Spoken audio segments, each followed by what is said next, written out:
pueda cada día ser una iglesia madura, para que todos los cristianos de sana doctrina podamos crecer en la doctrina de la verdad divina y que podamos cada día aprender. Y mientras nuestro hermano y siervo David Damon, como miembro de esta comunidad, está con nosotros, ya muy pronto, o el mes entrante, si Dios lo permite, estará saliendo para Europa, y es nuestro deber estar orando por nuestro hermano David, para que en Europa Dios también lo bendiga y lo use.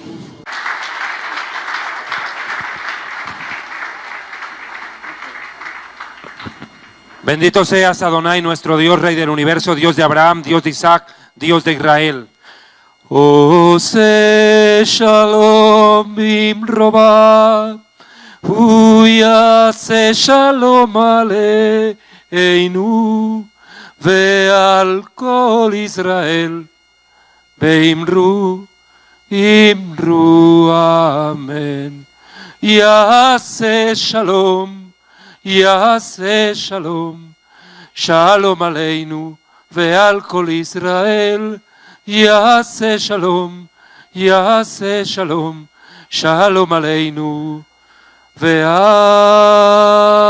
kol Israel. Que aquel que extiende la paz en los cielos extienda su manto de paz sobre todo Israel y digamos todos, amén. Dios le bendiga. Shana Tova umetuka vejatima tova. Feliz y dulce año nuevo. Amén. Den un aplauso al Señor. Amén.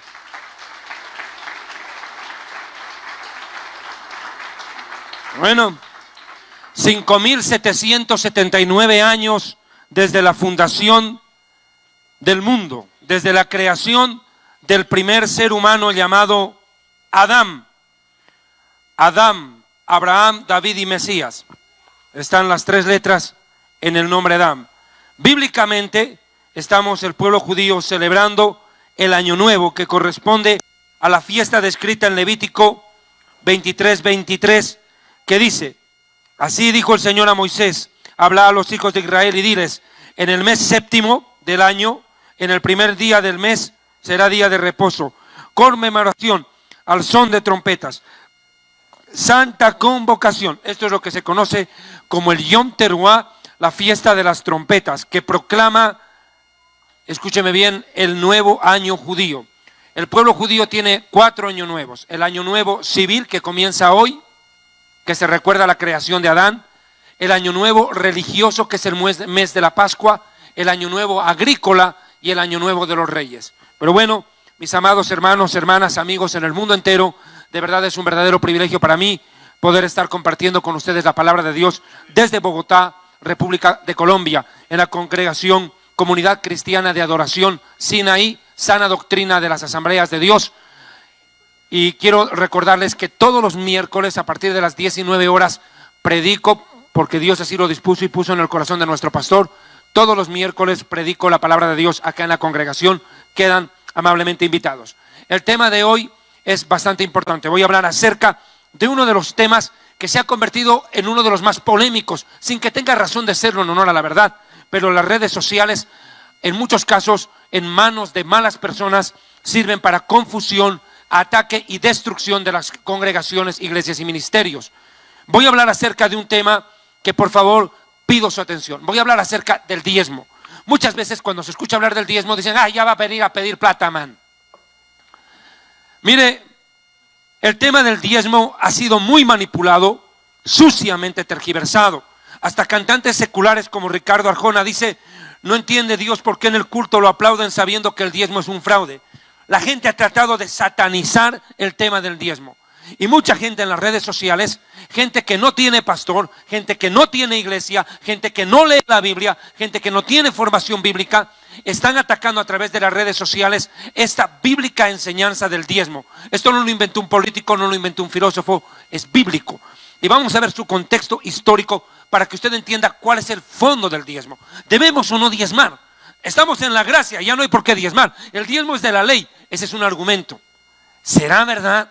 Pues bien, esta oportunidad voy a hablar acerca de este tema, el diezmo y las ofrendas, pero hasta donde alcance, porque realmente el tema es un poquitico complicado. En el primer culto pues me faltó como la cuarta parte del tema para terminarlo. Bien, primero quiero explicar esto. El diezmo es un impuesto religioso, impuesto. Así como usted tiene que tributar a la DIAN en Colombia, al SRI en el Ecuador, a la renta interna en Bolivia, o que cualquier organización gubernamental tiene que pagar tributo anual, usted no lo puede evadir. Tampoco se puede evadir el diezmo ante Dios desde la antigüedad.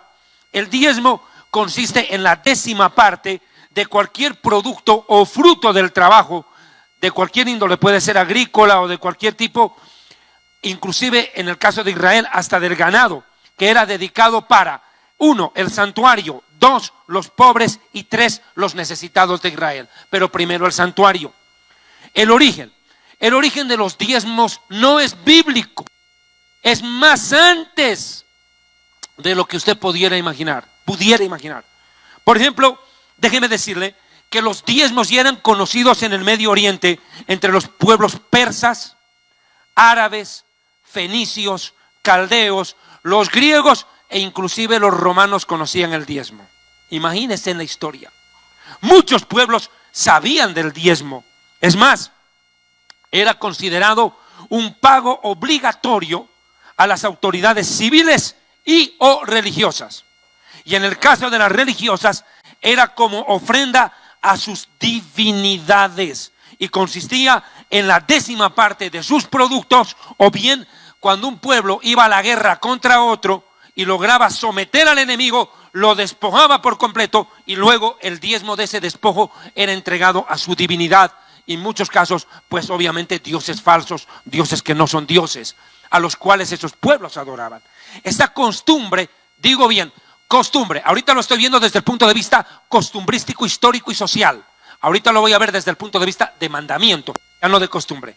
Esta costumbre se popularizó en todo el Medio Oriente. Y hombres que vivían en aquella región, como Abraham, lo practicaron. El diezmo no es de la ley, como muchos predican. ¿Por qué vamos a diezmar? El diezmo es de la ley. Moisés vivió 400 años después de Abraham y ya Abraham diezmaba. O sea, no mezclemos las cosas. Y desde antes de Abraham ya pagaban diezmo los otros pueblos. Imagínese usted. Ahora, segundo dato que quiero aportar. La palabra diezmo proviene del hebreo eser. Eser en hebreo es 10. ¿Cómo se dice diezmo? 10 en hebreo. Eser. De ahí viene la palabra maaser, que significa diezmo, y el plural es maserot, que significa diezmos. Al ser la nación de Israel un pueblo agrícola y ganadero, un pueblo agropecuario, porque es así como la nación de Israel se constituyó en nación, presentaba estos productos a Dios como diezmo: el aceite, el fruto del olivo, el fruto de los viñedos, los vinos, los cereales, centeno, maíz, cebada, trigo, etcétera. Ganado, cuando digo ganado, ovejas, vacas y cabras. En eso consistía el diezmo de Israel, porque en aquel momento no había cheque, no había billete, no había moneda, todo era trueque, el trueque, ¿cierto? Intercambio de productos. Esa era la moneda, o se pagaba con oro. La Biblia no habla de diezmo, habla de diezmos, no de singular, sino de plural. Malaquías dice: traed los diezmos, no dice el diezmo, los diezmos. Veremos que bíblicamente son 4 clases de diezmos en la ley de Moisés. Pero antes de entrar a la ley de Moisés, yo voy a ir al diezmo en la época patriarcal. Cuando hablo de época patriarcal, me refiero a la época en la que vivieron 4 hombres de Dios. 4. Abraham, contemporáneo de Job.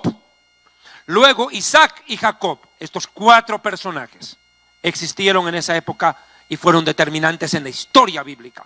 Abraham, Job, Isaac y Jacob. Bien, empiezo con el primer cuate. ¿Cuál? Papá Abraham. ¿Cómo? Papá. Porque cuando usted se muera y llegue al cielo con el favor de Dios, usted, fuera de decirle papá a Dios, puede decirle papá a otros dos. ¿A quiénes?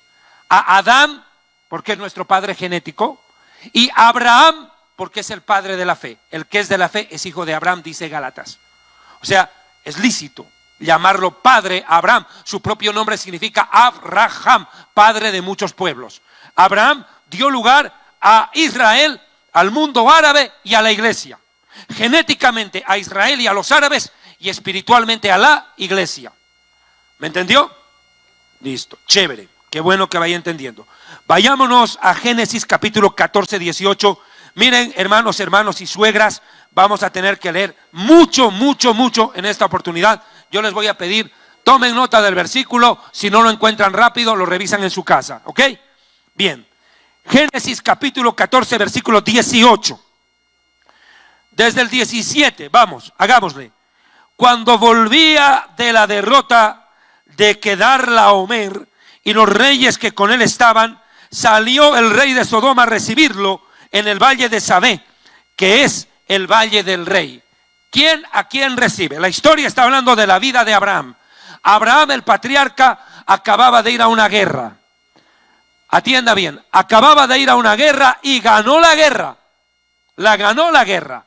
Y como lo expliqué, la tradición histórica enseñaba que el despojador quitaba al despojado de sus bienes después de ganarle la guerra y de ahí tributaba a la divinidad. Ok, Abraham no conoció a Moisés, no conoció la ley mosaica, pero mire lo que hizo. Abraham llega con el botín de la guerra y cuando está llegando a la tierra de Salem, que es Jerusalén, le aparece un personaje impresionante.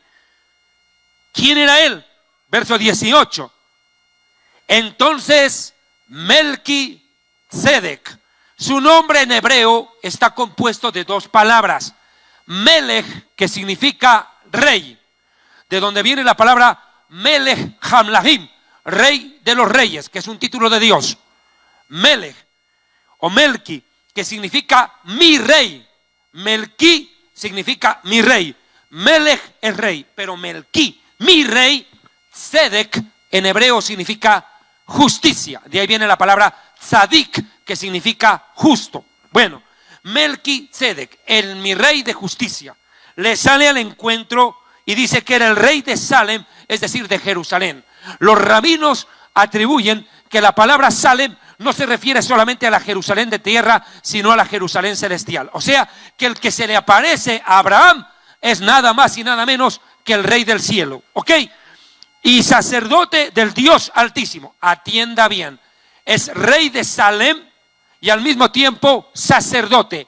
Dos cosas. Rey y sacerdote del Dios Altísimo. En el hebreo dice Melquisedec, Melech Hasalem, Ve Cohen al Eliom. Eso dice en el hebreo. Melquisedec, Melech Salem, Ve Cohen al Elión, sacerdote del Dios Altísimo. O sea, no se le aparece a Abraham cualquier tribilín. Se le aparece nada más y nada menos que el rey de Salem, que era a la vez sacerdote del Dios Altísimo. En teología, esto se conoce con el nombre de teofanía, manifestación visible de Dios. Aquí quien se le aparece no es Dios el Padre, no es Dios el Padre. Teólogos, estudiosos, judíos y cristianos, aún musulmanes, confluyen en que Melquisedec no era un ángel, no era un arcángel ni un querubín, era el propio Mesías Jesús antes de encarnarse en María. Eso es para otra prédica, eso es para otra prédica. Pero Melquisedec es el Mesías preencarnado, visiblemente apareciéndose a muchos. Se le apareció a Manoa, a Gedeón, a Moisés, y aquí el que habló es Abraham. Jesús más adelante dice, Abraham vio mi día y se gozó, dice Juan capítulo 6. Y los fariseos le dicen a Jesús, no tienes ni 40 años y dices que has visto a Abraham. Y le dice, antes que Abraham fuera, yo existo. los tumbó. Entonces, a quien vio Abraham era Jesús. Y Jesús mismo lo está diciendo. Abraham vio mi día, se encontró conmigo. ¿De qué hablan? Dice, pero imagínense, los tumbó, los dejó confundidos. Abraham habló con él. Y fíjese lo que ocurre en este encuentro. 19. Y le bendijo diciendo: Baruch atah Abraham de Elohim el Eliom Boreim vehashanamayim vet haaretz, dice en el hebreo textual. Baruch atah Abraham ve Elohim Eliom Boreim ve Shamaim ve haaretz. Bendito seas Abraham, le dice. Mire la declaración. Bendito seas Abraham, del Dios Altísimo, creador de los cielos y de la tierra. Bendito sea el Dios Altísimo, que te entregó a tus enemigos en la mano.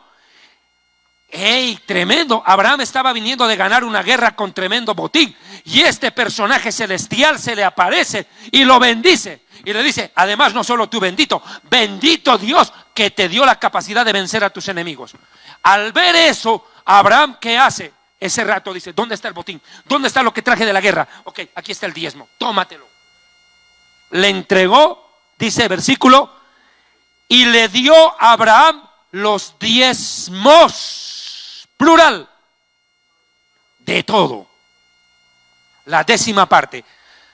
Deca en griego. La palabra en griego es dekatai, de donde viene deca. Deca significa 10, hermanas suegritas. Por favor, entiendan. Ya, ok. Mire lo que pasó. Abraham era padre de la fe, amigo de Dios, padre de Israel, padre de la iglesia y diezma. En la ley, no era la ley. Era la época patriarcal. Hay que distinguir los momentos históricos de la Biblia. La época de la inocencia, antes del pecado en el huerto. La época patriarcal, la época de los jueces, la época de los profetas, la época de los reyes, la época del Mesías, la época de los apóstoles, la época del milenio, la época de la eternidad. Son épocas bíblicas, no podemos mezclarlas. Pero esta gente que sale muchas veces en la internet, que es lo que más están utilizando para confundir a la gente, es gente que no actúa motivada por predicar la verdad, sino por dañar. Hoy es triste ver que cuántas iglesias se están cerrando por falta de apoyo económico de parte de los hermanos. Se están cerrando iglesias y se abren cantinas y prostíbulos. Qué bonito, ¿verdad?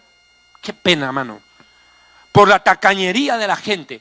Esta gente que predica contra el diezmo es gente que nunca lo da. ¿Cómo pueden predicar contra lo que no conocen ni han ejecutado? Nunca han puesto en práctica. Esa gente que no da diezmo, perfecto, ok, pero no tiene el derecho de querer envenenar el corazón de aquellos que amamos a Dios y que damos de lo que Él nos ha dado. O sea, no mezclemos las cosas. Esa gente lo único que quiere es justificar su codicia, su avaricia y su tacañería. No comen huevo por no botar la cáscara. Términos bolivianos, he dicho. Esa es la realidad. Quieren justificar no hay que dar diezmo, todo es para mí. No hay que dar, es para mí. Dios me da a mí. Son de los que no botan la cáscara, no comen plátano por no botar la cáscara. Pues ese es el problema.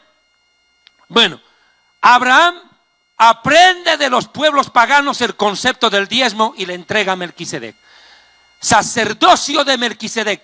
Melquisedec no era papá pitufo, no era Tribilín ni el pato Lucas, era un sacerdote del Dios Altísimo. Y Abraham diezmó a él para darnos el ejemplo. Y la Biblia dice en Hebreos 7, hablando de Jesús, tomando a los salmos como referencia, tú eres sacerdote para siempre, según el orden de Melquisedec. Jesús es el heredero de ese sacerdocio. Y si Abraham le diezmó a ese sacerdote antes de la ley, ¿quiénes somos nosotros para ir por encima de Abraham? Ahora ve al siguiente patriarca, Isaac, y pasa a Jacob. ¿Qué hizo nuestro cuate Jacob?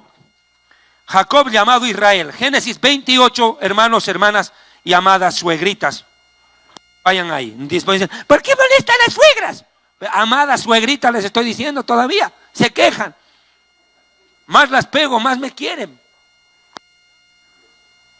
Amor pastuso. Porque te quiero, te pego. Bueno. Después protestan. No menciono a las suegras y dicen, ¿y por qué no nos ha dicho nada? Es enojado debe estar. ¿Ve? Porque boga y porque no boga pegan. E hizo Jacob voto. 28:20 del Génesis. E hizo Israel o Jacob voto. ¿Qué es voto? Promesa. No es como esos predicadores de las iglesias ladronas le dicen, pacte con Dios, haga un pacto con Dios. Jacob hizo pacto. Jacob nunca pactó, hizo voto. Voto es promesa, petición condicional. Y no es el único que hizo voto. Un ejemplo le voy a dar corto. Ana, la mamá de Samuel, antes de dar a luz, ella nunca había tenido hijos, quería tener hijo. Y le dijo a Dios, Señor, si me dieras un hijo, lo voy a consagrar. Y le dio. Eso es voto. Ahora mire lo que hace Jacob. E hizo voto Jacob. Note el lenguaje condicional. Dice, si fuere Dios conmigo y me protegiere en este viaje que voy y me diere pan para comer, vestido para vestir, y quinto, y me devolviere en paz a la casa de mi padre, Dios, Adonai, será mi Dios. Y esta piedra que he puesto por señal será casa de Dios, y de todo lo que me diere, de esas cosas materiales que son el pan y el vestido, porque el otro es espiritual, compañía, protección y paz son bienes espirituales, pero pan para comer, vestido para vestir y suplir necesidades materiales, de todo lo que me diere, el diezmo apartaré para ti. Ahora yo le pregunto a usted, amado hermano, hermana, amigo en el mundo entero, y usted que está aquí en Bogotá en la iglesia, le voy a hacer 5 preguntas.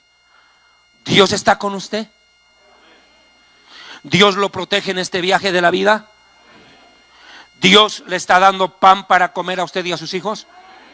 ¿Dios le da ropa y vestimenta? ¿Dios le dio paz? Entonces, ¿por qué no obedece, hombre?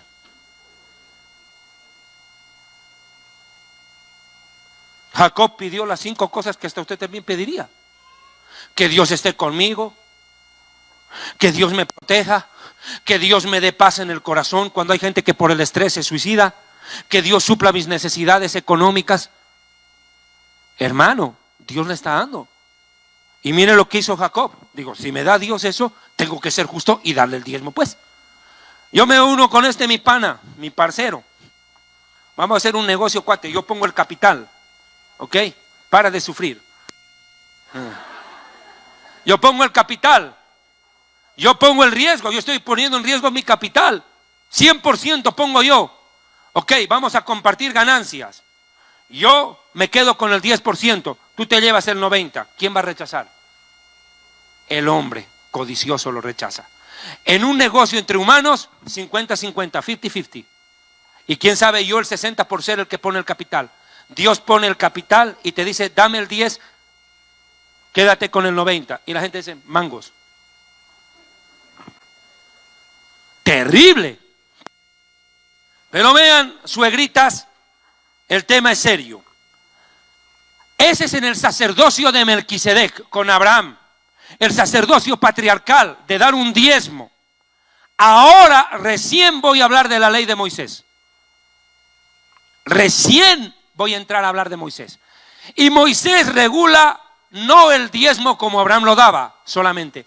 Moisés regula 4 clases de diezmos. Por eso la Biblia dice, traeré los diezmos. Traed los diezmos, los plural. ¿Cuál es el primer diezmo? Primero quiero aclarar esto. El diezmo es algo sagrado.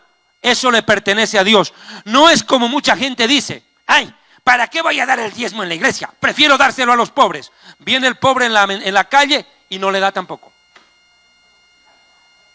O sea, ni chicha ni limonada. Ni limonada ni guarapo, nada. Ahora, ¿es lícito? La pregunta, ¿dar a los pobres lo que le corresponde a Dios? No. No, ahí cae al anillo, lo que voy a explicar después, al César lo que es del César. Ahora mire, Levítico 27, por favor, tengan la amabilidad. Corran porque hay que leer harto. Levítico 27, versículo 30, por favor. Y no se olvide, tengan la amabilidad. @David Diamond Oficial es el único Facebook ministerial. Segundo lugar, en este momento, si usted está viendo la prédica y ve gente que entra a insultar, a molestar la prédica, sencillo, hermano, allá los bloquean en el Facebook, porque no estamos aquí para que vengan a hacer polémica y enredo. Y segundo, usted dedíquese a escuchar la prédica, no pierda la bendición por discutir por quienes vienen a hablar cualquier cosa, escribir cualquier tontera. Vamos a la palabra, que es lo que importa. No se deje robar la bendición. 27:30. Y del diezmo de la tierra, de Levítico 27:30, así como de la simiente como del fruto de los árboles, es de Dios. Es cosa dedicada a Dios, al Señor. Y si alguno quiere rescatar algo del diezmo, añadirá la quinta parte de su precio por ello. O sea, si la gente agarra y dice, Señor, vas a disculpar, no te puedo dar el diezmo, lo lamento, tengo otras necesidades, Señor, vas a disculpar. Yo tenía que darte 10%, pero como tengo problemas económicos, lo siento. Dios dice, ok, perfecto, pero recuerde que ahora ya no me va a deber 10, me va a deber 15%. Quinta parte se añade. Sanción. Por tocar lo que no le pertenece a Dios. Terrible. O sea, era mejor entregar el 10% y no estar regateando. Así de sencillo. Si no entregaba el 10%, estaba obligado a entregar el 15%. Así es. Añadirá la quinta parte. Y todo lo que es diezmo de vacas, ovejas y todo lo que baja para medida, el diezmo será consagrado a Dios. O sea, usted no puede tocar lo que le pertenece a Dios. Usted no, si usted quiere ayudar a los pobres, gloria a Dios. Quiere dar ofrenda, gloria a Dios. Hacer obras de caridad, gloria a Dios. Pero empiece por dar a Dios lo que es de Dios. No mezclen las cosas. No lo va a llevar a nada bueno. Ahora, quiero explicar esto de los 4 diezmos. La nación de Israel, al ser un pueblo agropecuario, trabajaba en todo en función a la producción de la tierra. Para entender esto, hay que comprender que nosotros los judíos manejamos un término, la Shemitah. La Shemitah, que es los 7 años, la semana de 7 años. Dios ordena trabajar la tierra, sembrar y cosechar durante 6 años y el 7º descansa. Eso cualquier agrónomo también lo sabe. La tierra no es una máquina interminable. Necesita nutrientes. Y los nutrientes en la tierra reaparecen cuando la tierra descansa. Es lógico, compadre. Usted no puede tener una computadora encendida 365 días al año durante 24 horas. O sea, usted tampoco puede trabajar así. Usted necesita dormir. Todo necesita parar, un reposo, un descanso. Bien, a la tierra Dios le dio un año de descanso. O sea, en ese año de descanso, en el año de la Shemitah, no se siembra, no se cosecha, ni se diezma. Así es el modelo bíblico. Ni siembra, ni cosecha, ni diezmo. Pero en los 6 primeros años va a ver que se recogen 4 diezmos a falta de 1. Ahora mire, el primer diezmo es el diezmo levítico. Este diezmo levítico es el que la iglesia conoce. En la nación de Israel se lo recogía todos los 6 años sin excepción. Y la tribu de Leví recibe los diezmos de las otras 11 tribus. ¿Por qué? Vamos a Números capítulo 18. Acompáñame por favor a Números capítulo 18. Quiero explicarle por qué la tribu de Leví recibía los diezmos. Números 18, versículo 20. Le dijo Dios a Aarón, al sacerdote Aarón: de la tierra de ellos no tendrás heredad, ni entre las tribus tendrás parte. Yo soy tu parte y tu heredad en medio de los hijos de Israel. He aquí que yo he entregado a los levitas todos los diezmos en Israel por herencia, por su ministerio, por cuanto ellos sirven en el ministerio del tabernáculo de reunión. El tabernáculo es la casa de Dios, el templo.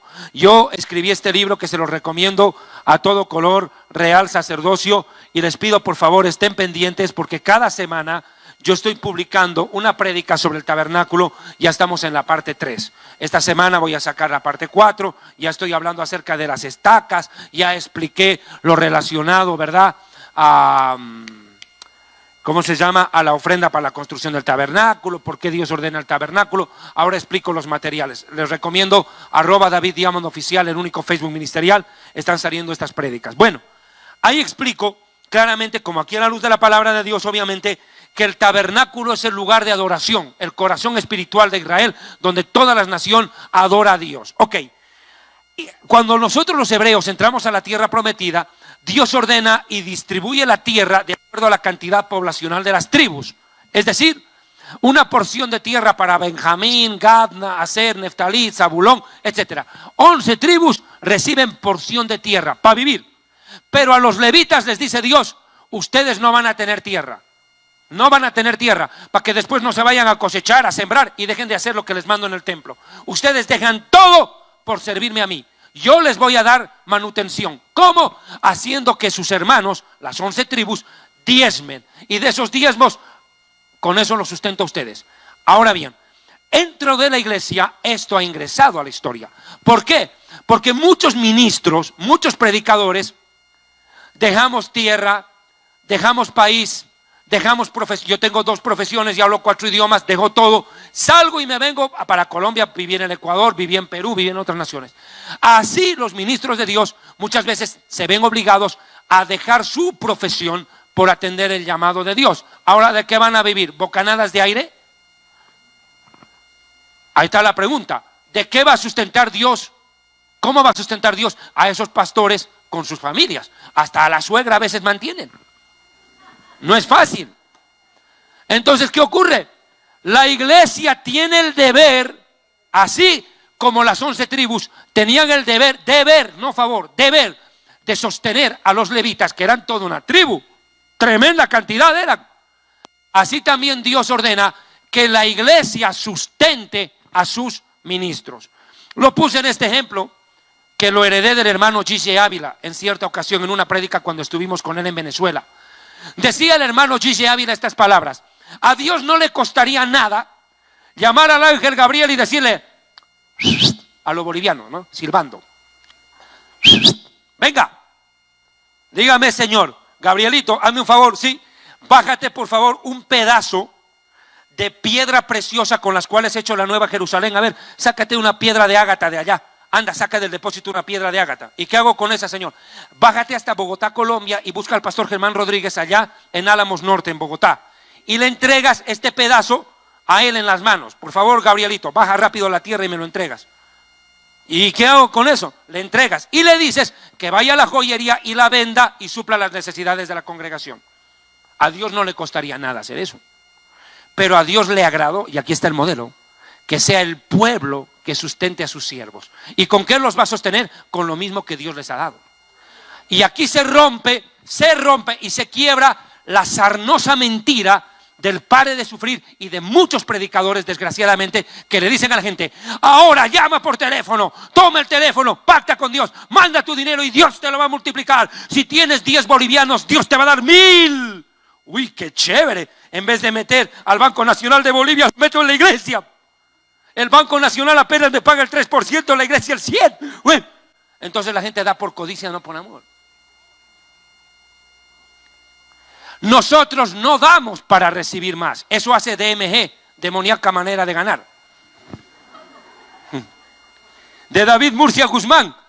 Pero lo más chistoso es que Murcia Guzmán no les enseñó eso a los predicadores falsos. ¡No!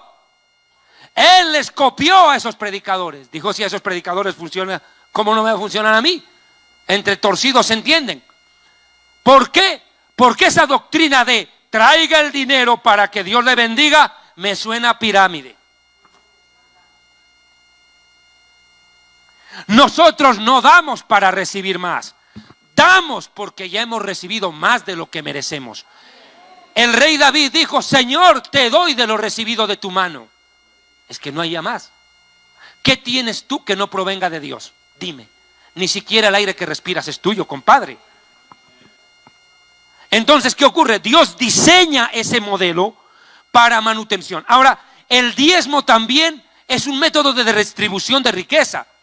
¿Por qué le digo esto? ¿Por qué existe la pobreza? Y segundo lugar, ¿por qué la pobreza aumenta en el mundo? Por culpa de los ricos.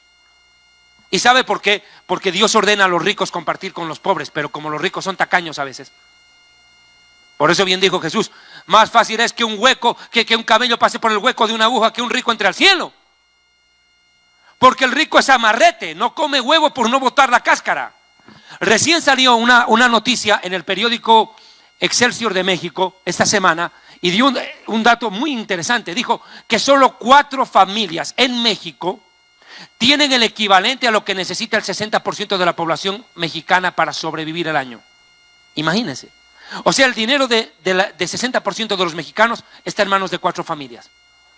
¿Se da cuenta? Y ellos no comparten. No comparten, no ayudan.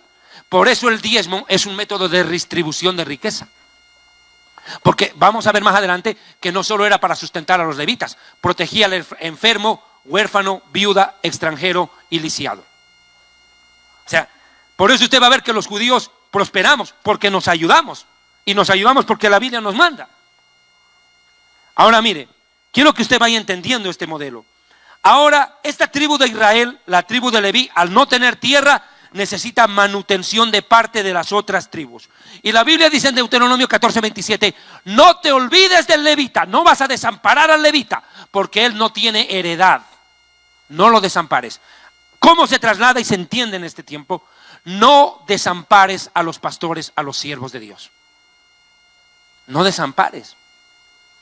El pastor deja su tiempo, su familia y muchas cosas por atenderte a ti. Ahora ayuna, te visita, tienes un problema. Pastor. El pastor vive para atender a Dios y a la gente. Para eso Dios los llamó. Y la gente tiene que ser consciente de ello.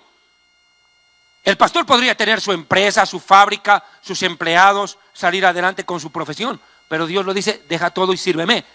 Ahora la iglesia tiene que ser consciente. Muchos dicen, ay hermano, pero el apóstol Pablo hacía carpas para mantenerse, que estos pastores vagos trabajen. ¿Quién lo dice? El que nunca viene a la iglesia, el que no sabe lo que es pastorear, el que no sabe lo que es ni siquiera la palabra de Dios.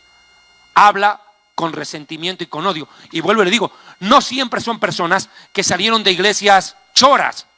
Y aclaro la palabra choro, tuve que hacerlo hace un momento. La palabra choro para nosotros en Bolivia y en Perú es una palabra muy importante de nuestro vocabulario. Yo se la voy a pasar a Suso para que la explique. Ya, escuche por qué. En Bolivia nosotros le tenemos más miedo al choro que al ladrón. No es lo mismo. Porque el choro es el que le roba a los ladrones lagartijas. Dentro de la mafia hay un rango y los choros están por encima. Los lagartijas se meten a una casa o desvalijan un carro, pero el choro lo está esperando en la esquina al ladrón y tácata y le roba todo. Y estos predicadores son choros, son terribles. Mire, escúcheme bien, así como hay predicadores que son unos auténticos choros, hay hombres de Dios que son sanos y temerosos de Dios. Y hay que saber diferenciar y aún la forma de tratarlos. Yo quiero que me entienda esto. El apóstol Pablo sí hacía carpas, claro, la Biblia lo dice, para ayudarse. Es más, creo que fue el primer torero de la Biblia y de la historia. Porque Pablo le dice a Timoteo, tráigame el capote, le digo, voy a torear. No, ya fuera de broma, para de sufrir. Escuche, no, pero ya, vamos al punto. Pablo dijo que él hacía carpas. Ok, puede ser que él se haya ayudado con eso. Pero el mismo Pablo, ahorita vamos a ver, dice, ey, cuidado, no se olviden de los siervos. Vea 1 Corintios 9.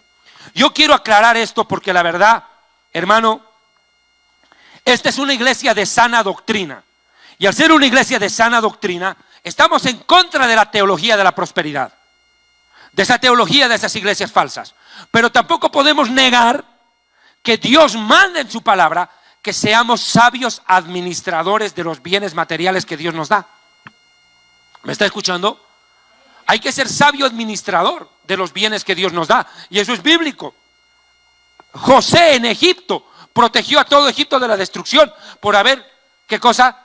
Almacenado en graneros. Eso es sabiduría de Dios. Hay que saber, ¿verdad?, manejar la economía que Dios nos da. Eso no es teología de la prosperidad. Eso no es decirle a la gente, traiga su dinero que se va a ganar el 100%. No te vas a ganar ni un mango. pero por lo menos vas a tener la conciencia de haberle dado a Dios lo que le pertenece. ¿Me entendés? Da por la motivación correcta. Primera de Corintios capítulo 9, versículo 13. ¿Encontraron? Yo no. ¿Dónde está? Ah, aquí está, aquí abajo. ¿No sabéis que los que trabajan en las cosas sagradas comen del templo? Y que los que sirven al altar, del altar participan. Así también ordenó el ángel Gabriel. Es el Señor.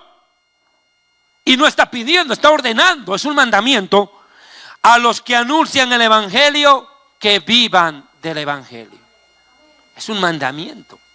Ahora Pablo dice en el siguiente versículo: pero yo de nada de esto me he aprovechado. Mira qué chévere. De nada me he aprovechado. Pero mire ahora esos predicadores. Avión privado.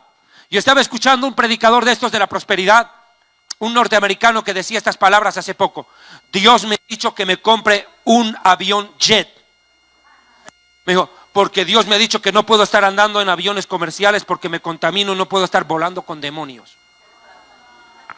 Te mangos, hermano, ¿qué te pasa, pues?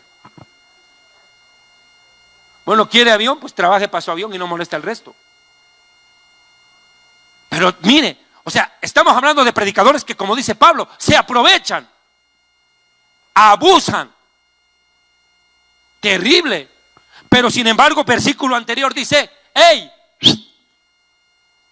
Que los que anuncian el evangelio vivan del evangelio. Es un mandamiento. ¿Cómo pretenden sustentar a sus pastores, a sus familias, a las congregaciones que tienen que pagar luz, agua, en muchos casos alquiler, arriendan el local? Tienen internado para recuperación de drogadictos, de alcohólicos. ¿Y la iglesia qué? Come todo para mí, nada para vos. O sea, hermano, ¿en qué estamos? Yo creo que hace falta un equilibrio. Está bien, la teología de la prosperidad es una forma de pirámide, es un robo, es una estafa. Pero la teología bíblica de la sana doctrina me enseña a ser responsable con las cosas que Dios pone en mi mano, a ser un buen administrador de las cosas que Dios nos da. Mire, quiero entrar ahora al segundo tipo de diezmo, que también la iglesia lo conoce. Se llama Terumá Gedulá en hebreo. La Terumá Gedulá, o también conocido como Maaser Minha Maaser. Maaser Minha Maaser, que significa el diezmo de los diezmos. Ok, la tribu de Leví se sustenta de lo que las otras 11 tribus le dan. Servíme mate, por favor, tengo sed. Se sustenta de lo que las otras tribus le dan. Perfecto, le traen. Ahora los levitas reciben el diezmo de las tribus. ¿Y qué tienen que hacer ellos? A su vez diezmar. Primero, antes de explicar el versículo, voy a hacer una concatenada explicación de la suborganización de la tribu de Leví. La suborganización de la tribu de Leví. Quiero que usted me entienda. A la cabeza de la tribu de Leví está el Cohen Gadol, sumo sacerdote. ¿Ok? No me lo revuelva, me va a poner amargo. Gracias. Ahí nomás, jefecita. Gracias. A la cabeza está el sumo sacerdote. Inmediatamente están los Kohanim, los sacerdotes inmediatos. Luego vienen los siervos levitas, que limpiaban el candelabro, lavaban los utensilios, arreglaban el altar, colocaban el holocausto, mataban la vaca, mataban la oveja, mataban la paloma, derramaban su sangre, echaban la sal, echaban el vino y ¡pum! Incineraban. Eso hacían los siervos levitas de bajo rango. Y por debajo de ellos, no por ser escalonado, que menos importante, estaban los Benei Asaf, los cantores hijos de Asaf, que era otro levita que aportaba a su descendencia con la alabanza. O sea, muchas veces usted en la Biblia va a leer en los salmos, salmo de Asaf, no dice salmo de David. No todos los salmos son de David, la mayoría sí, pero hay una gran cantidad que son salmos de Asaf, es decir, de los levitas que los cantaban en el templo al momento de presentar la ofrenda. ¿Me entendió? Más le vale. Si no, exorcismo. Ya.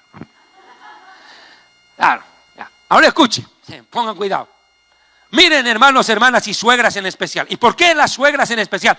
Porque ellas son las duras. La ley. Ya. Escuchen.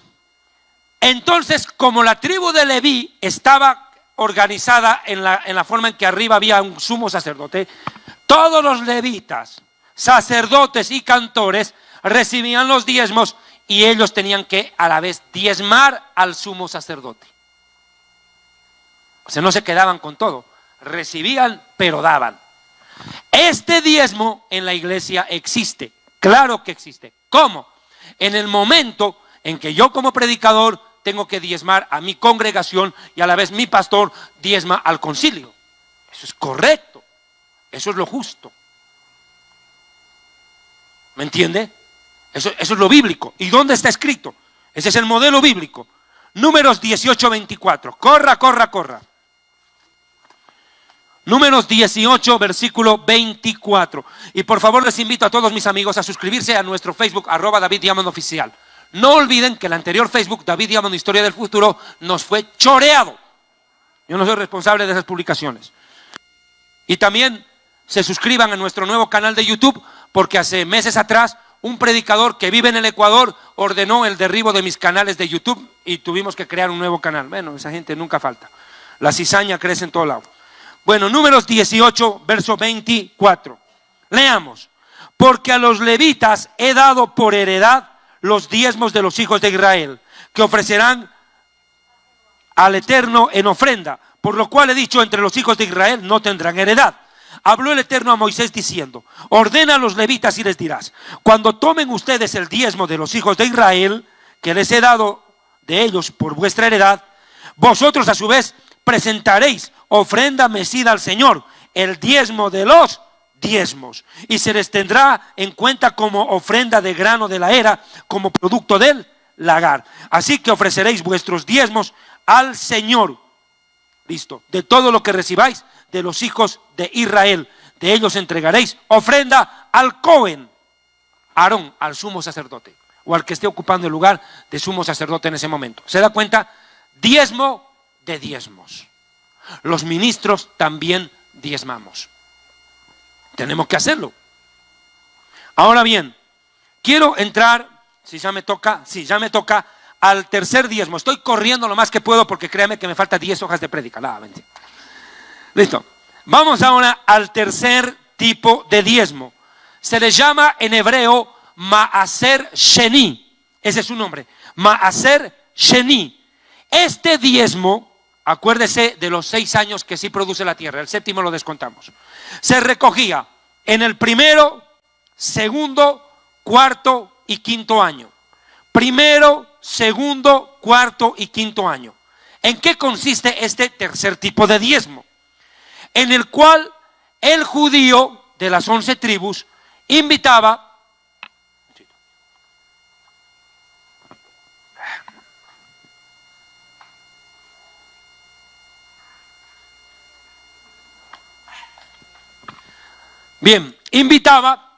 a un levita a comer a su mesa y bendecían al siervo de Dios, demostrando gratitud, generosidad y amor a Dios. Ponga cuidado, gratitud, generosidad y amor a Dios, las 3 cosas que motivan a una ofrenda. Uno da porque está agradecido, generosamente y porque ama, si no, no da nada. El mismo amor de Dios es así, porque de tal manera amó Dios que entregó a su Hijo. El que da, el que ama entrega, hermano, así de simple es. Mire, este tipo de diezmo era comido solamente en Jerusalén. Era para comer, para hacer un banquete. Es más, el Talmud y la Mishnah hebrea llaman a este tercer tipo de diezmo Maaser Simha, que significa el diezmo de la alegría. ¿Por qué? Porque provocaba en cierto modo una fiesta de confraternidad, en la cual la familia judía tenía el honor de invitar y a la vez el deber de invitar a un levita con su familia, aclarando que el celibato nunca fue una opción entre los sacerdotes de Israel. No es como en la Iglesia Católica, que los sacerdotes son célibes por obligación, y la Biblia dice en 1 de Timoteo 4:1, doctrina de demonios, espíritus engañadores que prohibirán casarse. Vea usted. El mismo Pedro, al cual los católicos dicen que fue su primer papa, Jesús fue y visitó y le sanó a la... ¿Qué? La suegra. Tuvo suegra. Está. Vea, para que vea. Ese mal no solo te tocó a ti. No, mentira, pare de subir. Que vivan las suegras. Pero lejos. Amén. Ya. Vea, Pedro tuvo suegra. ¿Ve usted? Ahora vamos al punto. Vamos al grano, dijo la gallina. Y el dermatólogo también lo repitió. Bueno, primera de David 1:1. Bueno, vamos ahí. ¿Qué pasó? El objetivo era que la familia comparta con el sacerdote en familia, confraternizar. Llegaban a Israel y como habían tantos sacerdotes, la tribu de Leví no tenía tierra, pero era una población tremenda, de las tribus más numerosas. ¿Y qué hacían los judíos? Decían, por favor, sacerdote levita, lo invito a participar de mi mesa. Quiero compartir con usted. Y mire lo que pasaba en el entorno bíblico. Deuteronomio capítulo 12, corra. Deuteronomio capítulo 12. Yo quiero aclarar, puntualizar este tema del diezmo porque ha sido muy groseramente tergiversado. 12, versículo 4. ¿Sí ese es? No, espérese, ahora yo me confundí de nuevo aquí.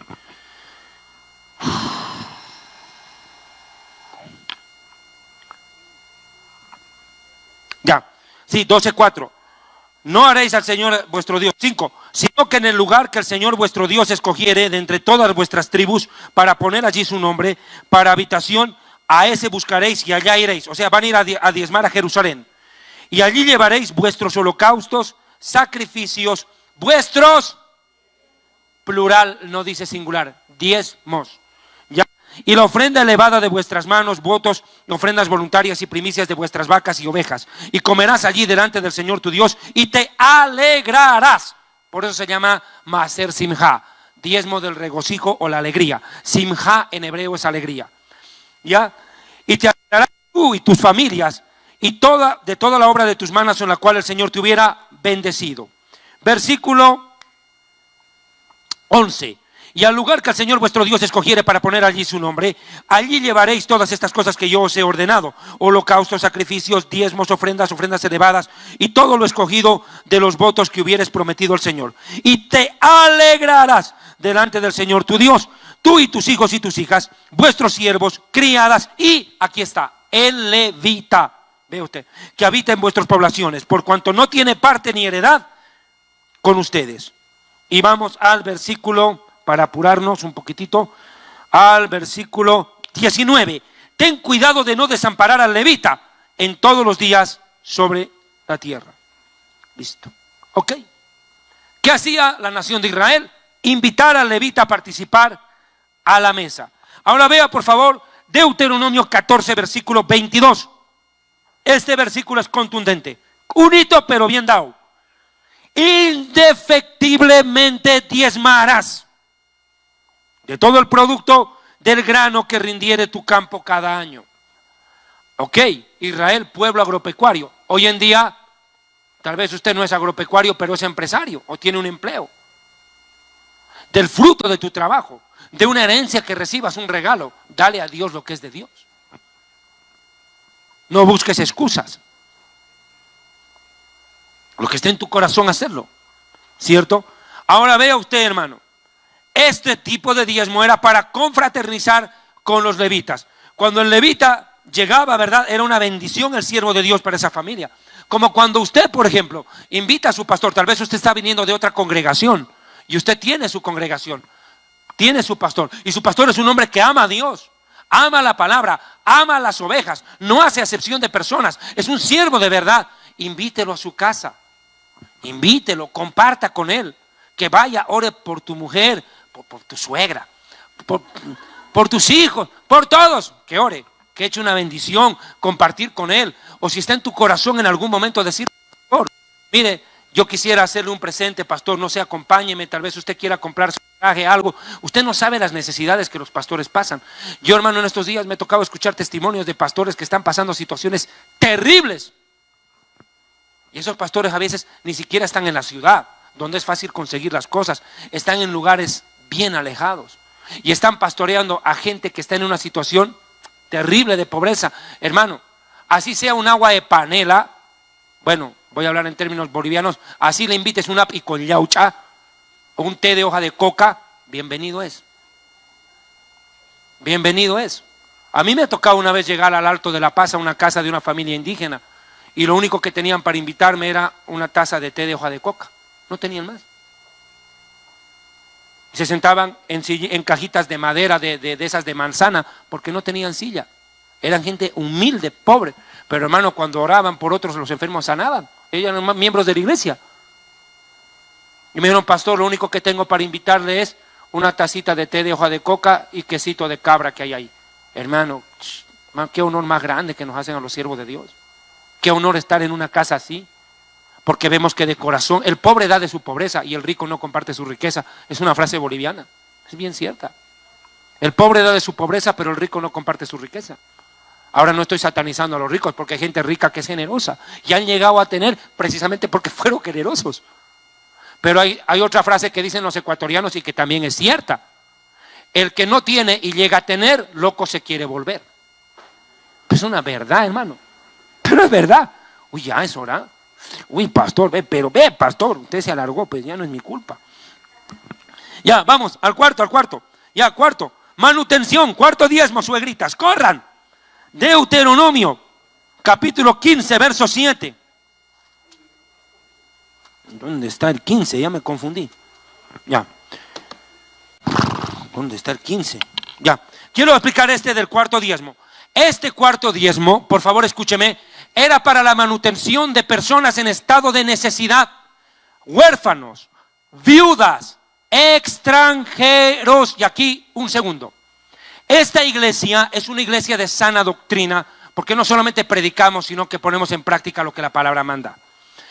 Hicimos un llamado en días pasados para que todos los hermanos, especialmente los congregantes de esta congregación, de esta iglesia, Comunidad Cristiana de Adoración Sinaí, nos ayuden a ayudar. Hay hermanos venezolanos aquí en esta congregación, que los conocemos no de ayer. Están congregados aquí, sujetos al pastor, de buen testimonio. Otros que están en un proceso de conocer la palabra de Dios porque vinieron a conocer a Dios a esta nación. El sufrimiento los obligó a buscar a Dios. Y están pasando situaciones terribles. Yo sé, y lo he dicho claro, hay un hartazgo, un hastío, una xenofobia muy fuerte contra los venezolanos en muchos países. Y claro, eso se debe a la mala conducta de algunos de ellos. Pero no se puede generalizar, y mucho menos meter a hermanos que han escapado de ese país y están pasando terribles situaciones que no están lejos de ocurrirle a usted, a su hijo algún día en la vida. Hermano, y nuestro deber es ayudar al extranjero, es un mandamiento. Jesús dijo estas palabras, para resumir: fui forastero y me recogieron. Estuve enfermo y me visitaron. Estuve en la cárcel y me visitaron. Y me preguntarán en aquel día: pero Señor, ¿cuándo te vimos forastero? En tierra ajena. ¿Cuándo te vimos en la cárcel? ¿En el hospital? ¿Cuándo? De cierto os digo que lo que hicieron por ellos, a mí me lo han hecho. Uy, hermano, eso es claro. No hay donde perderse. La Biblia, entre Génesis y Deuteronomio, ¿sabes cuál es el mandamiento más repetido? No es amar a Dios, dice amarás al extranjero. Porque extranjero fuiste en Egipto. Textual. No puedes desampararlo. Y también la Biblia nos manda, ¿verdad?, a que cuando estés cosechando, Deuteronomio 15:7, cuando haya en medio de ti menesteroso entre algunos de tus hermanos, en algunas de tus ciudades, en la tierra que el Señor tu Dios te da, no endurecerás tu corazón, ni cerrarás tu mano contra él. No seas tacaño ni miserable, sino que abrirás tu mano a él liberalmente, y en efecto le prestarás lo que necesite. Cuídate de decir en tu corazón este pensamiento perverso: yupi, ya estamos en el 6º año, porque este diezmo se recoge en el 3º y en el 6º. 3er y 6º año es el diezmo para los pobres. Cuidado que digas eso. Está cerca el año de la remisión y digas: ¿para qué le voy a dar a este pobre? Igual veremos de qué vive. Ya, total, es el último año, man. porque él clamará contra ti y te será contado por pecado. Sin falta le darás, no serás mezquino en tu corazón cuando le des, porque por ello te bendecirá Dios en todos tus hechos y la obra que emprendas, porque menesterosos nunca faltarán en la tierra. Por eso te mando yo, abrirás tu mano a tu hermano, al pobre y al menesteroso. O sea, habrán pobres, pero no está para que los pises, sino para que los ayudes. Quiero que me entiendas bien esto, por favor, y que te quede bien claro. Si tú conoces gente venezolana, y más aún si son hermanos, ayúdelos, porque Dios te va a bendecir.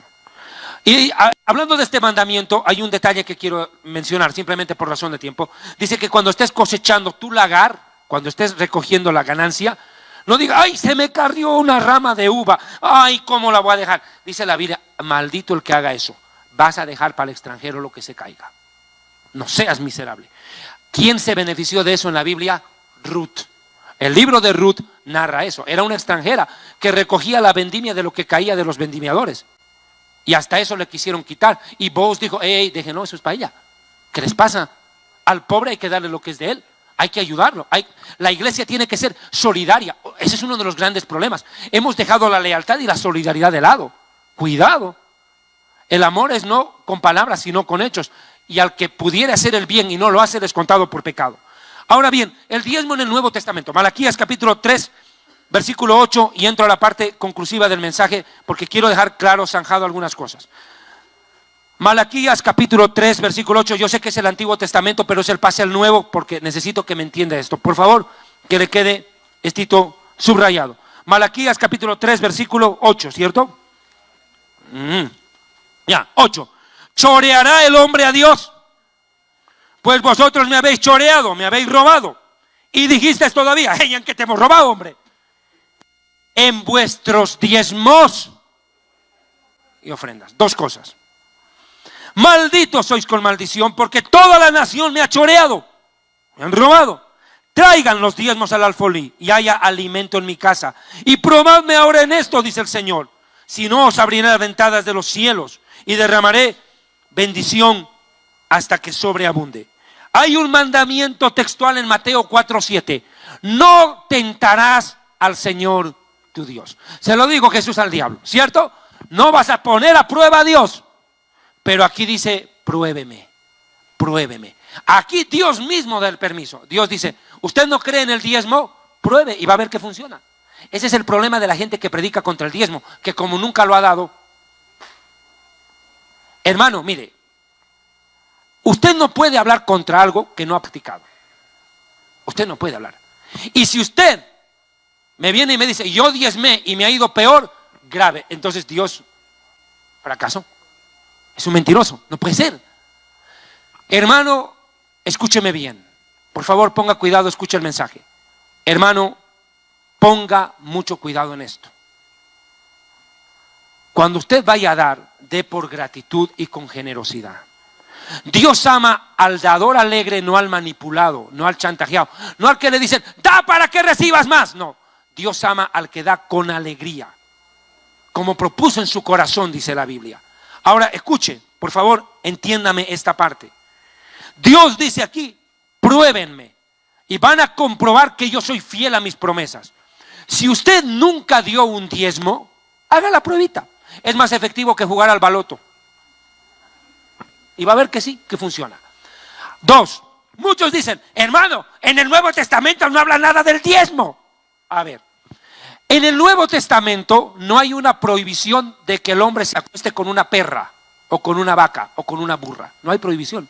Entonces, ¿está permitido? Pero si eso lo prohibieron antiguo, ¿no ve? ¿Cómo es eso, pues? Hermano, hay cosas que se entienden porque ya vienen desde atrás. Toda la escritura es inspirada por Dios. Hermano, al judío no había que estarle repitiendo el tema del diezmo porque lo hacía todo el tiempo. Y los receptores del Nuevo Testamento también fuimos los judíos. Ahora no es que no hay que diezmar. Mire el encontronazo que tuvo Jesús con los fariseos. Lucas 11:42. Pastor Germán, qué pena. Va a tener que, deme lugar a esto, salir de esto, porque si no, pues, otras suegras me acribillan. Hemos venido desde tan lejos y termina a medias la prédica, ¿no? Pues me van a querer colgar y yo no quiero morir a mano de una turba de suegras enardecidas. No se lo deseo a nadie. Lucas 11. Ay de vosotros fariseos, que diezmáis la menta, la ruda y toda hortaliza. Mire, hasta lo más pequeñito diezmaban. Y pasáis por alto la justicia y el amor de Dios. Mire la respuesta. Esto os era necesario hacer. Sí, sin dejar de hacer lo otro. ¿Qué cosa era necesario hacer? Amar sin dejar de diezmar. No dejar de diezmar sin dejar de amar. Cuidado. Entienda bien a cuál se refiere el verbo en tiempo pasado era. Era necesario amar y la justicia de Dios sin dejar de hacer lo otro. Está bien, háganlo, diezmen, pero no dejen de hacerlo. Ahora, otro punto que viene en conflicto aquí. Yo quiero que me entienda, por favor, esta parte es vital que me entienda, porque si no aquí van a quedar flotando en el aire y esa no es mi intención. Jesús choca con los fariseos por otro tema, el famoso tema de la dian, el impuesto al César.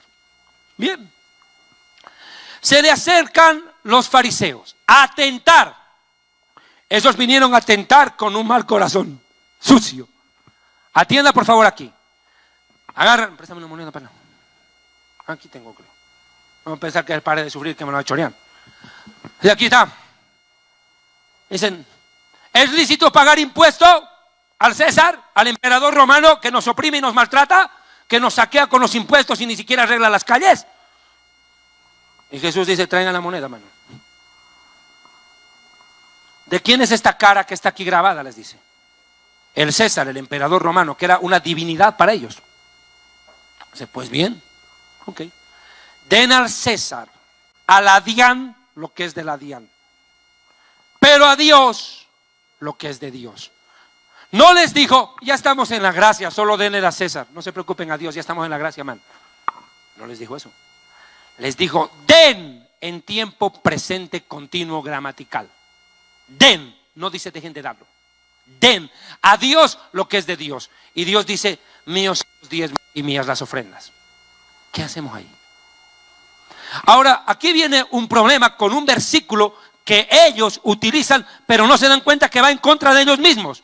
Hebreos capítulo 7, no puedo dejar de lado esta parte, porque Hebreos 7 deja claro cómo funciona el tema del diezmo en el Nuevo Testamento.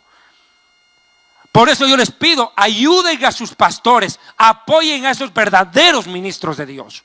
Ayúdenlos. La iglesia no es del pastor, es de todos nosotros. Y todos aportamos, orando, ayunando, predicando y ofrendando. ¿Me está entendiendo? Ya, Hebreos capítulo 7. Habla del sacerdocio, porque este Melquisedec, rey de Salem, sacerdote del Dios Altísimo, salió a recibir a Abraham, que venía de la derrota de los reyes, y le bendijo. A quien asimismo dio a Abraham los diezmos de todo, cuyo nombre significa primeramente rey de justicia y rey de Salem, que es rey de paz. Sin padre, sin madre, sin genealogía, no tiene principio ni fin de vida, sino hecho semejante al Hijo de Dios, permanece sacerdote para siempre. Consideren pues cuán grande era este Melquisedec, que aún a Abraham, el padre, le entregó diezmos del botín. Ahora me detengo por un minuto ahí. Abraham, se recapitula la historia. Antes de la ley, esto no es la ley de Moisés, estoy hablando en el sacerdocio de Melquisedec. Abraham viene y entrega los diezmos. Ok. Ahora, ¿qué ocurre? Viene Moisés y los 4 diezmos para Leví. Esos 4 diezmos ahorita no se pueden ejecutar porque no hay templo en Jerusalén, pero se ejecuta el otro diezmo, el previo, el de Abraham. Ahora, ¿cómo ellos utilizan el versículo para justificar muchas veces su codicia? Porque no lo puedo llamar de otra manera. Ellos dicen textualmente, ¿verdad? Permítame un segundito, por favor. Que ya no es necesario diezmar. Dicen que cambio de sacerdocio, cambio también de ley. Entonces, hermanos, aquí ellos tuercen el versículo. A ver, quiero encontrar cuál es. Hebreos 7, ¿cuál es, pastor? Se me perdió el versículo. Ya, el verso 12 es el que tuerce. 7:12, ese es el que tuercen. Porque cambiado el sacerdocio, necesario también es que haya cambio de ley, por ende no hay que diezmar. Eso dicen ellos. Pero no leen los previos ni los posteriores. Es cierto que cuando viene Jesús hay un cambio de ley. La ley de Moisés con la ley ritual queda de lado. Sí, pero hay un cambio, una por otra, y se vuelve al primer sacerdocio. Porque Jesús es sacerdote según el orden de Melquisedec. O sea, nosotros no diezmamos conforme a la ley de Moisés, ¿me está entendiendo? Sino conforme a la de Abraham. ¿Me entendió? A ese sacerdocio le diezmamos. No le diezmamos al sacerdocio levítico, sino al sacerdocio de Melquisedec. Esto quiero que me entienda. Le voy a hacer 2 preguntas y respóndame con un sí o un no. Nada más. ¿Jesús murió en lugar de todos nosotros? Nadie duda. ¿Abraham diezmó en lugar de nosotros? No. Nos dio el ejemplo de hacerlo. No lo hizo por nosotros. Nos dejó el ejemplo. Porque dice, siendo él quien era, dice, Abraham diezmó. Ahora tú eres más que Abraham. Fíjate. Entonces él dice, versículo 21, dice textualmente la parte central: juró el Señor y no se arrepentirá, tú eres sacerdote para siempre según el nombre de Melquisedec. Por tanto, Jesús es hecho fiador de un mejor pacto, mejor que el de la ley de Moisés, mejor que el diezmo levítico. Este es un sacerdocio 24 que permanece para siempre, inmutable. Inmutable, no cambió, ni va a cambiar. O sea, que cuando usted diezma, obedece a Abraham. Y la Biblia dice en Gálatas que el que es hijo de la fe es hijo de Abraham. ¿Y qué hizo Abraham? Hacer lo justo. Por eso dice la Biblia, creyó a Dios y le fue contado por, pero note el verbo, creyó a Dios. Si usted no cree, no lo hace. Si usted cree, lo hará. Sencillo. El justo por la fe vivirá. La fe me dice que si yo le doy a Dios lo que es de Dios y al César lo que es del César, Dios me va a bendecir. Yo quiero que usted entienda, parte conclusiva del mensaje. Por favor, si usted está en una iglesia de sana doctrina, donde su pastor, lo repito por enésima vez, ama a Dios, ama la palabra, ama a las ovejas, cuida de la palabra, tiene un buen testimonio, hermanos, ofrenden, diezmen, ayuden a sus pastores. Pero si usted se deja envenenar el corazón con aquella gente que no se congrega, que no tiene pastor, que no tiene testimonio, nunca estudiaron la Biblia, no hay un testimonio de formación bíblica, un testimonio cristiano, y que le sale a decir, no hay que dar edades, no hay que dar. Mire, mijito, usted haga lo que dice Malaquías, probadme.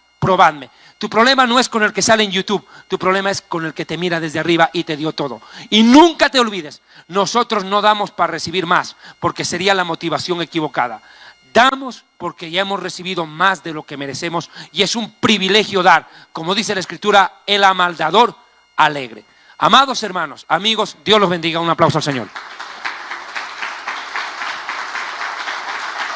Y por último, si algunos hermanos de la iglesia, algunos hermanos que ya estaban sobre aviso, han venido a la congregación esta mañana para hacer un aporte para los hermanos venezolanos que están congregados aquí, para que los podamos a su vez ayudar a ellos, les he pedido, porque a veces las suegras son tremendas, tienen 40 tazas y solo utilizan 5, tienen 80 platos y utilizan 4.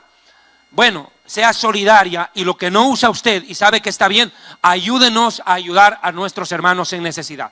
Póngase de pie, den un aplauso al Señor. Fuerte aplauso al Señor. Gloria a Dios. Padre eterno, Dios de los cielos y de la tierra, a ti te damos toda la gloria, la honra y el honor. En este momento te bendecimos y exaltamos, Dios Todopoderoso. Amado Señor, hemos predicado tu palabra y queremos decirte que te amamos, que te damos gracias por todo lo que nos has dado. Lo espiritual y lo material proviene de tu mano. El trabajo, la bendición de poder que ellos den de comer a sus hijos, les den vestimenta, tengan un techo, tengan un trabajo. O algunos estén pasando situación económica difícil, pero tú los sustentas, porque tu palabra dice que no hay justo desamparado, ni su descendencia mendigando pan. Oramos y también bendecimos a cada judío en el mundo por este año nuevo, y también bendice a cada venezolano y venezolana, más aún a aquellos pastores que inclusive han salido de su país y están pasando duras pruebas en otras naciones, y a tus hijos que están en otros países. Hazles hallar gracia y que consigan trabajos dignos y que ellos se porten bien, obren con rectitud y testimonio, Señor. Bendice a esos hermanos y hermanas venezolanas que están pasando tanto dolor y tanta situación. Ayúdanos, Señor, a serles útiles y de bendición.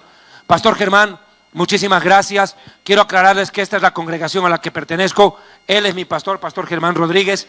Que Dios los bendiga. El miércoles a las 7 de la noche me toca predicar de nuevo. El tema será religiones falsas. Iremos una por una. Creo que arranco con el hinduismo el miércoles.